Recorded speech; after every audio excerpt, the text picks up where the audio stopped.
Hello, fellow simmers.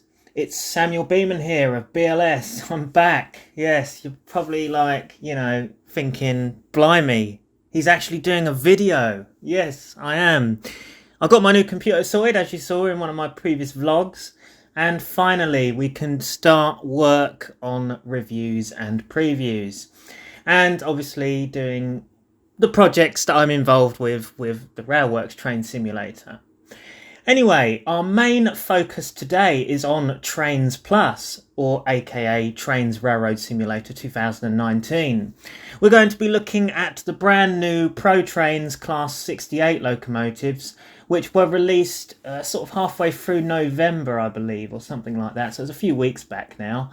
And yeah, we're going to be taking a look at those, around the model, etc., and have a listen to the sounds as well.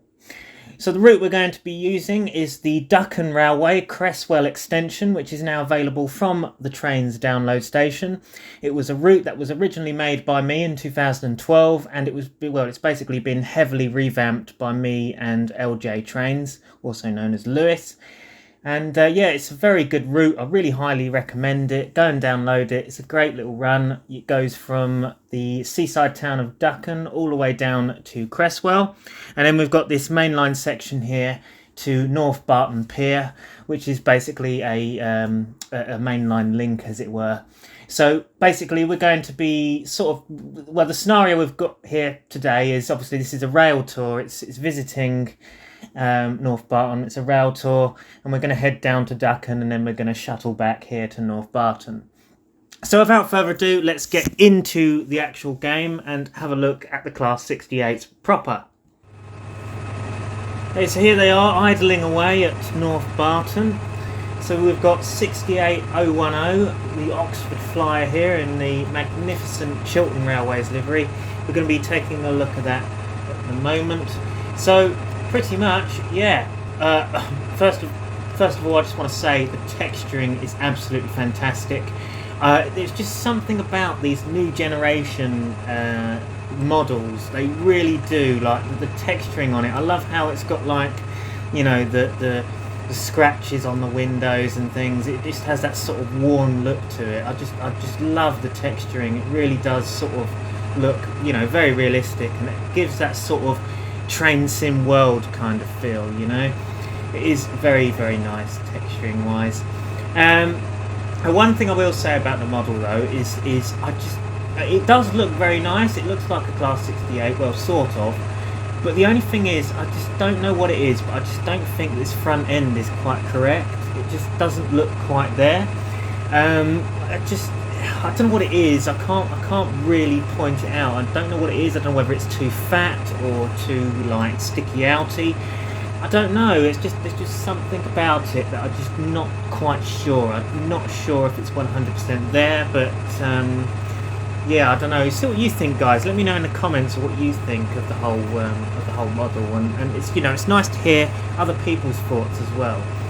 So as per usual in these reviews, these opinions of mine, so basically anything I review is a brutally honest review to me. So basically all of my opinions are my opinions. Some people may disagree with them and some people may agree with them. Everyone is entitled to their own opinions, so I'm just going to put that forward while doing this review. Anyway, so moving on, we have the nice numbering there, 68010. It's crisp, you can read it, and yeah, it's very nicely applied. We've got the cab steps here, which are nice.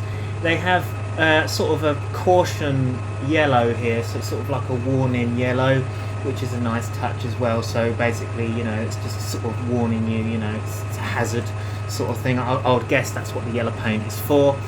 We've also got the springs as well, which have a nice shine to them as well. They sort of, you know, again, fabulous texturing, always fabulous texturing on these new models for trains. So I give it, you know, give it massive credit for texturing. We've also got the speedometer here, which is nicely applied on there, with the cabling heading under the underframe, which is great to see. We've got mesh grills here, which sort of have an interior. There's sort of a 3D object in there, and you'll see that as we come along to the next grill. But yeah, we also have some rivets around the sides of the sort of, you know, the mesh, which is great to see as well. So moving on, as you can see, these grills here are very nice as well. They're all 3D as well, which is fantastic. But as you can see, we sort of have like a 3D object inside there, so it's nice to have an interior as well. So you've got like some sort of object in there, which really does sort of bring it out and give it that sort of realistic feel. We've got the diesel sign here, which is to indicate where the fuel goes into the cap there, look, which is a very nice touch. I also like the hint of weathering around here, where it's sort of scratched up here and that. And sort of a rustiness as well, because this underframe would never be clean, you know. And it's nice to see that the ProTrain's people have actually gone to town to sort of bring out that sort of weathered, battered up feel of the underframe there, because obviously it wouldn't be clean. We have 3D nameplates as well on various members of the class. This is 6810010, which is Oxford Flyer. These are 3D plates. Obviously some of them don't come with names. I just think obviously it depends on what 68 you're driving, what number is selected, that comes with names. We've also got these numberings down here. I'm not too sure what they mean, but it's a nice detail nonetheless. But just look at this texturing. I mean, it is absolutely fantastic. I love how you've got like that sort of worn look, where it's sort of like you can tell that the rain's been on the side of the body there. You know, you've got the sort of splurges and that, where it's all sort of dried. You've also got sort of some streaking going down there as well, which is really great to see. Fantastic work on texturing, guys. Really great job. It's just something about it. It's very nice. So we've got the data panel down here as well, which is very readable. So it shows all the max speed, which is 100 miles per hour, and obviously you've got all the ETH index, route availability, etc. all in the data panel there, all eligible and all readable, which is great to see. So yeah, great job guys on that. As you see, yeah, this is great. You know, all this texturing on the side of the windows there, it looks all a bit worn, which is nice. So we're going to move on to the roof, which is, again, I keep going back to texturing, but it is great. Like the texturing that they have added on this is nice. We've got the 3D fans spinning underneath the fan grill there, which is great. They are spinning nicely there. It looks pretty detailed. We've got sort of a shine going on those fans as well, to sort of add to the, you know, just an extra touch really, I suppose.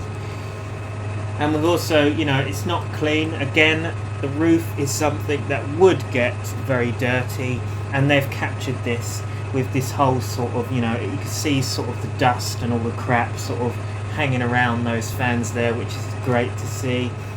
And as far as the roof goes, I can't really see any sort of thing that I can really criticise on. The roof looks pretty spot on, to be honest.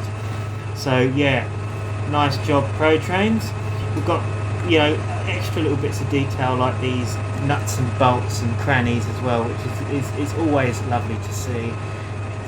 The more detail the better. It's the little things that really bring out something, which is you know, that's what I always say. Livery-wise, livery application. The livery application is nice. It has been done with precision. And yeah, there is one thing I will say about the livery though, is that I do think that the white is a little bit too white. It could have been done with toning down a tad to make it sort of more, you know, to give it sort of a bit more of a worn feel to it. It looks a bit too in your face. It's very bright. It's a bit too bright, that white. If it was toned down slightly, I really do think that would be a massive improvement in the means of the livery. It should sort of be a more sort of grey white, I think. But that's really the only thing I can really say about the livery. The rest of it is pretty spot on. We've got the cant rail on the top there as well, which goes all the way along to the cabs, which is also another nice addition to the livery. We've also got handrails here as well, which are all painted white, which is great to see, and as well as these like red things. I don't know what they are, so if anyone wants to correct me or let me know what these red things are, then please do.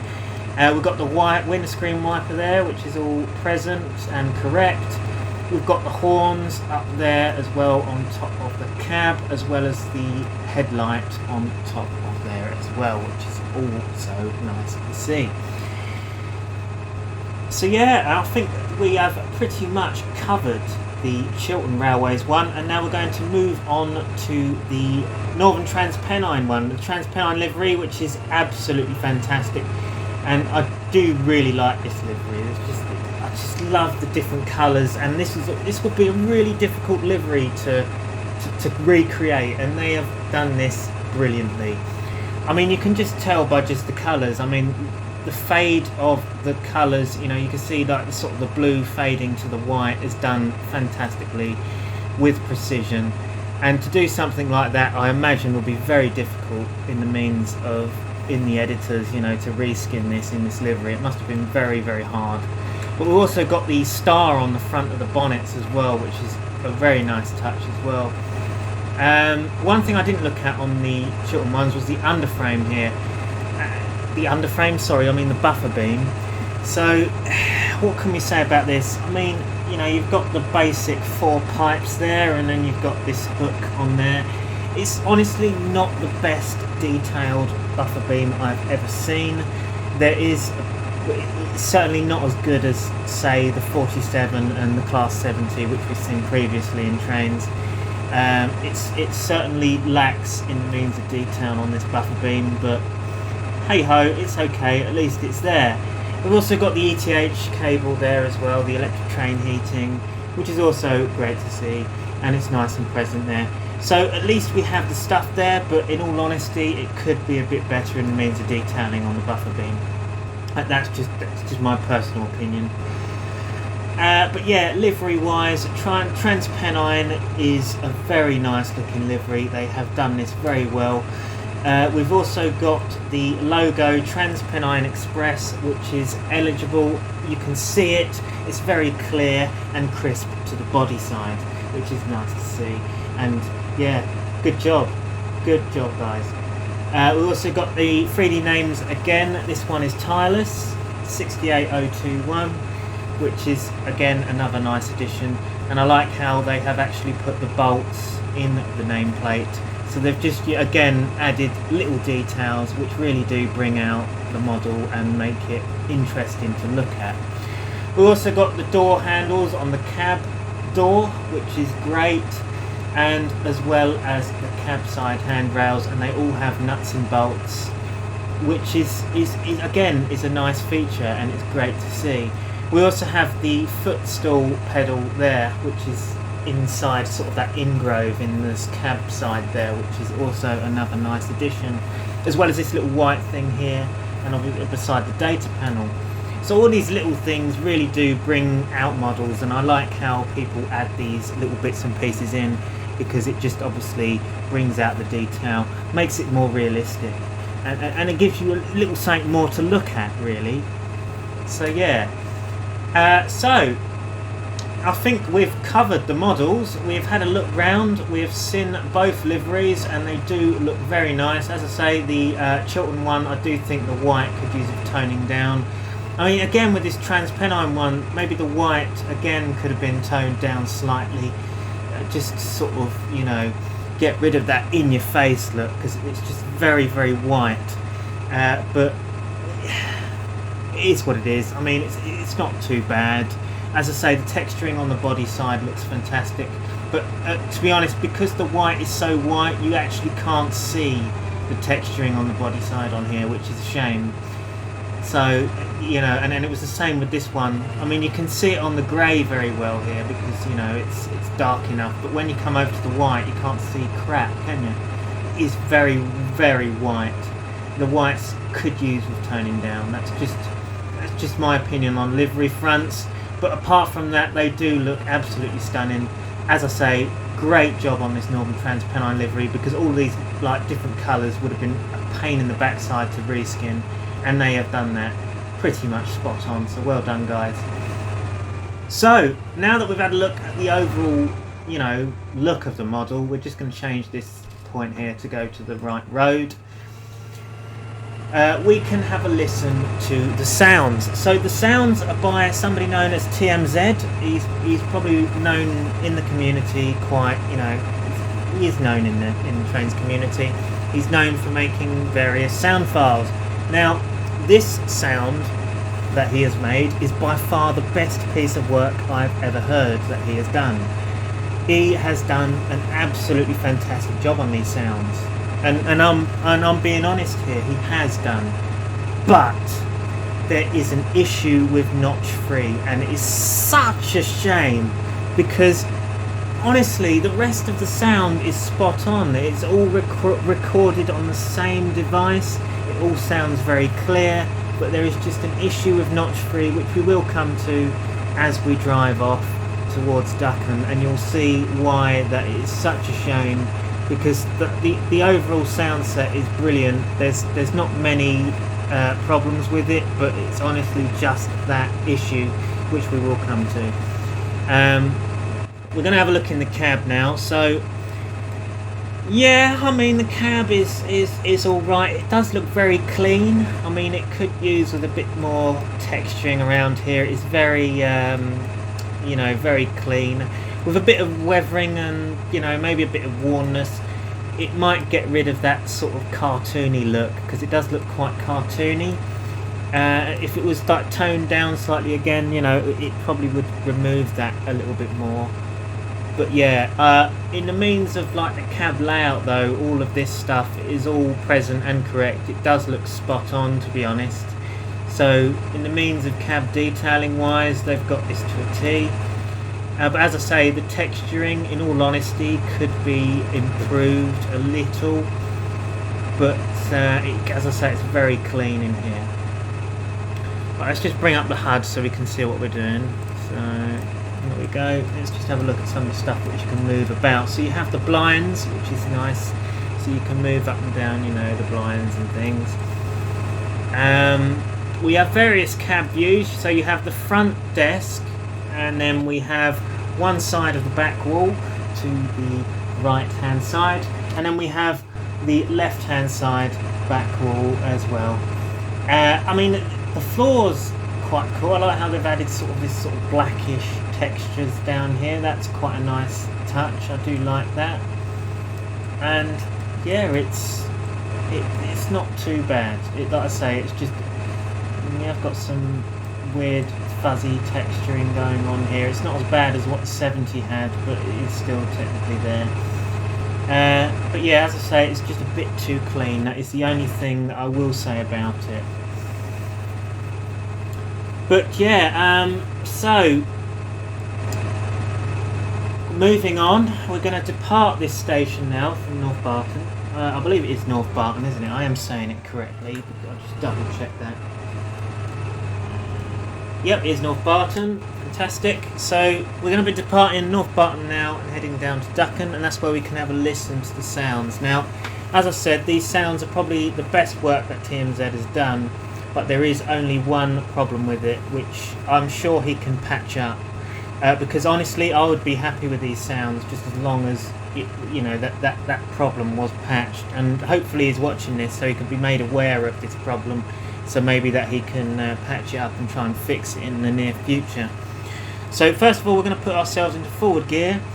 Let's take a listen to the horn.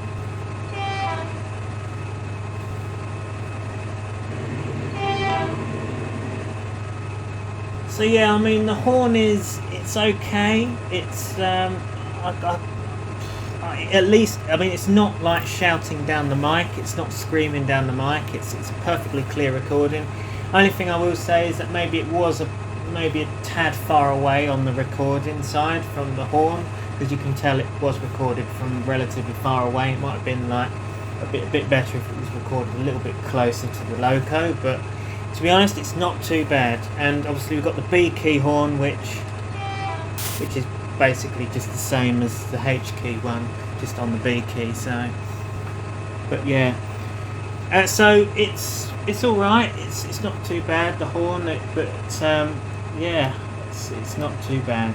Anyway, let's release our brake and get ourselves moving and have a listen to these fantastic sounds, because they are actually really good. I can tell he's recorded these from behind the loco. It's all clear recordings all the way through, and yeah, it's actually really good.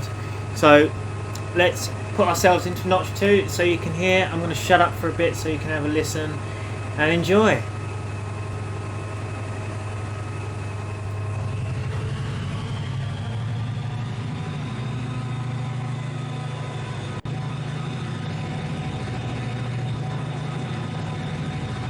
I mean, just listen to that, it's good. Anyway, notch 3, and yeah, there we go. That's the problem. So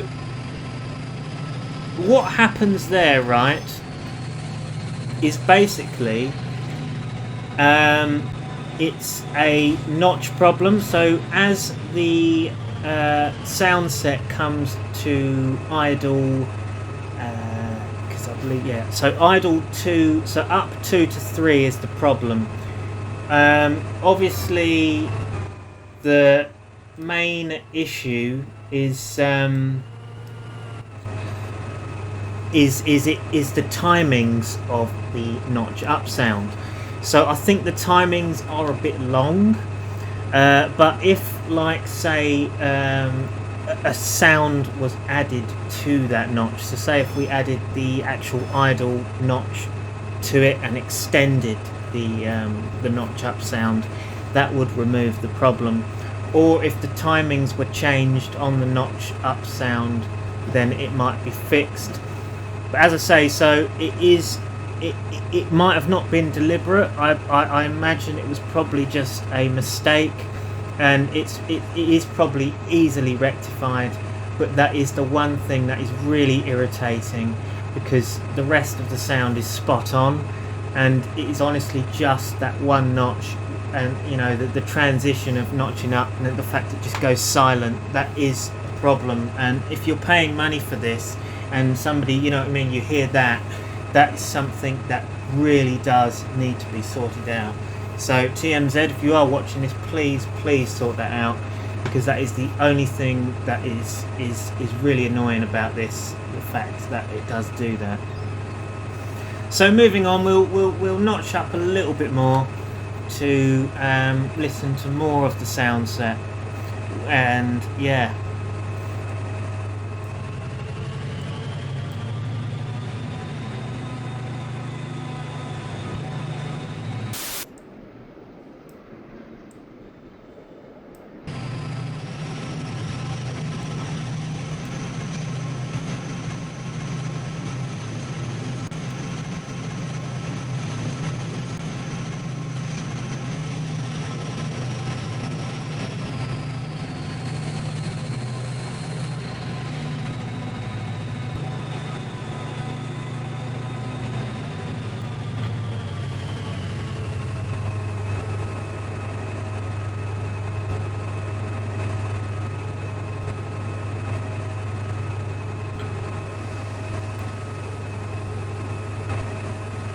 Also, the thing does drive nicely as well, which is good as well. So it does drive really nice.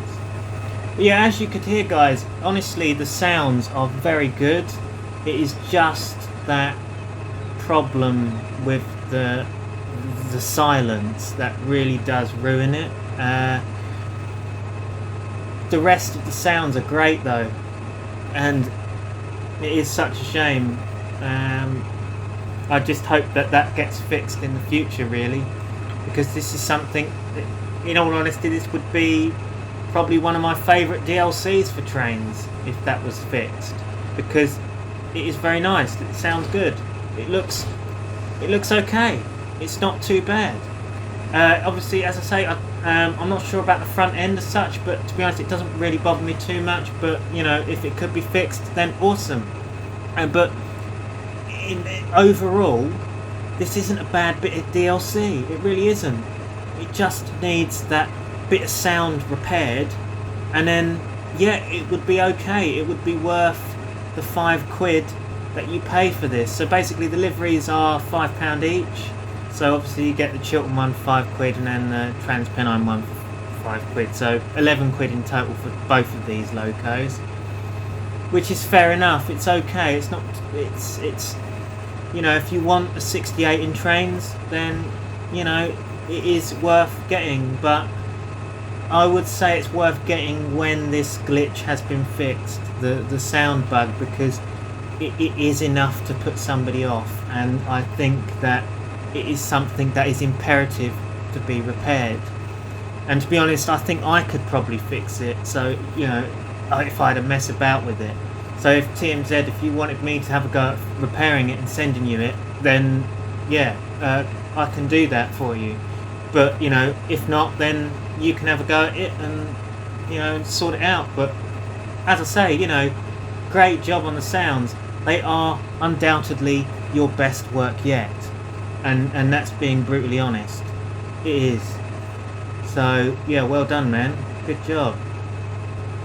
So we're now approaching Ducken now, where we're going to halt our train and then basically switch ends to the TransPennine one, so we get to drive both locos today, which is interesting, and head back to North Barton.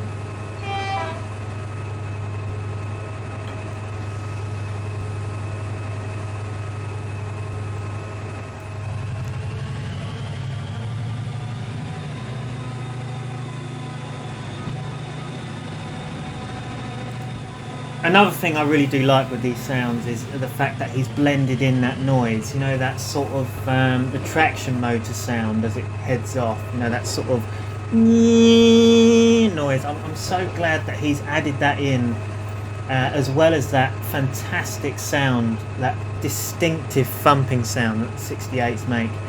It is a lovely sound, and to be honest, these are my favourite modern era diesel locos because they do sound very good. They have that really addictive thump, and then you've got that traction motor sound with it, and he has captured that fantastically in this.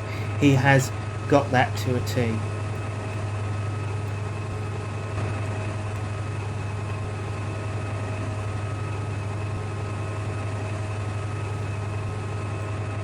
So here we are at Ducken Station. So you guys have obviously seen this route in previous videos. We did a little look of it when it was in progress, and we also did a route learning video which I never completed, sadly. Whether I will do another route learning video on this route, I do not know. Let me know in the comments if you guys will be interested in another route learning video from going from Cresswell down to Ducken. Please do let me know if you do want that video, but for now I'm not going to bother for doing it, because there's a few other videos that I do need to get done before doing that. Anyway, so now at Ducken we can switch our ends to the other loco. So, oh yeah, because that's just switching that loco end, so I need to select the actual train there. There we go.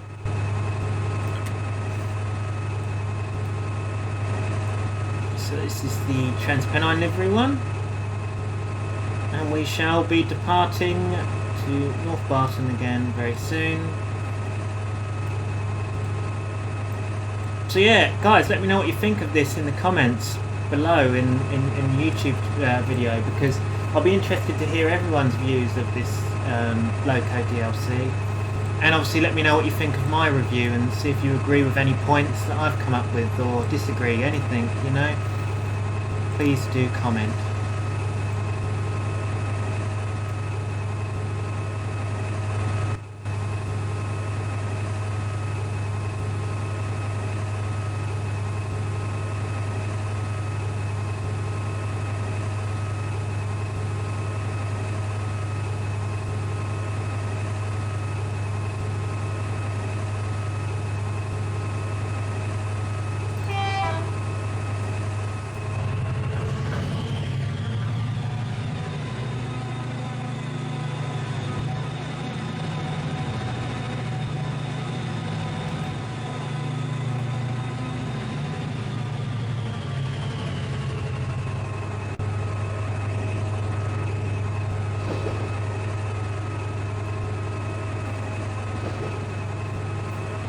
But yeah, you can tell he's recorded this from the back coach, because it's all very clear recordings. There's no difference in quality on the microphone. It's all done the same, which is lovely.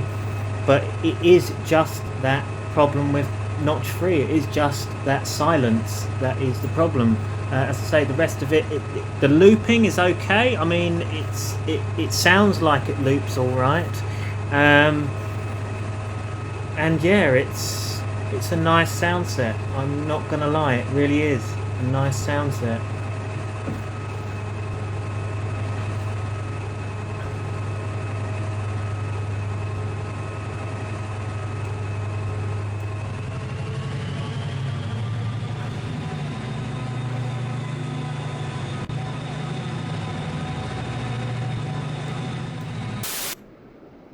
See, it's just that.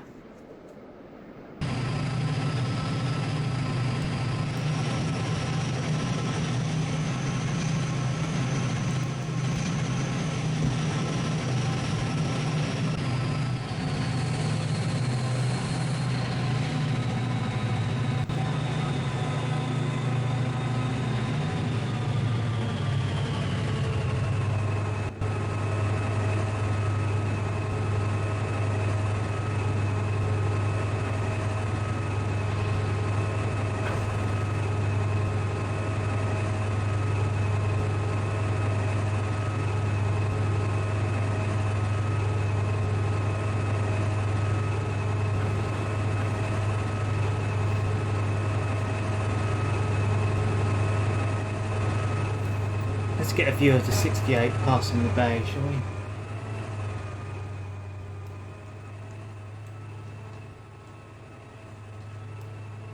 Oh yeah, it does look very nice, doesn't it?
So ProTrains are also the ones responsible for making the Class 70 locomotive we did in the previous review of Trainz. And yeah, they've done some nice stuff lately, and I do look forward to seeing what they come out with next.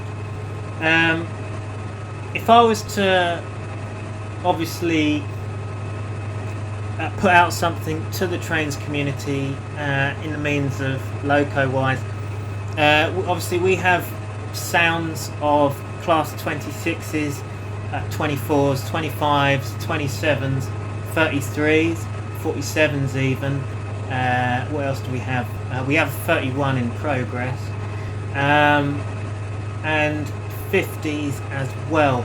So if anyone does want to make any models and needs someone to do any sounds, please do look us up.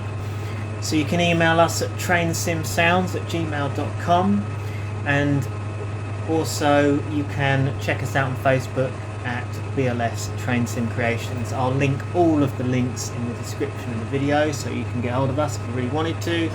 And obviously those of you who are interested in our website and want to download any of our Railworks stuff or Train Sim World stuff, our website is also in the description of the video as well. So here we are approaching into North Barton, into onto the bay platform, where we shall end our review video. It's been interesting. As I say, I do really like this bit of kit. It is cool. As I say, there's a few little nitpicks which are a little bit annoying, like the sound bug, which could use with fixing. So we do have a red signal here, but that's not going to change because we're coming up to the buff beams. So in reality, you would have stopped there and asked permission to proceed.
And there we are, guys, back at North Barton. So, thank you for watching, guys. This has been Samuel Beeman of BLS. I'll link all of the links in the description of the video to our Facebook page, to our Discord, to our website, and I'll also link our email in there as well in case you want to get hold of us for whatever reason, or you know, if any of the Trainz community members are making models and want anyone to help with sounds. We have a load of Heritage Diesel sounds and a few steam loco sounds as well, so please do let us know if you are interested. So thank you for watching, and goodbye for now, guys.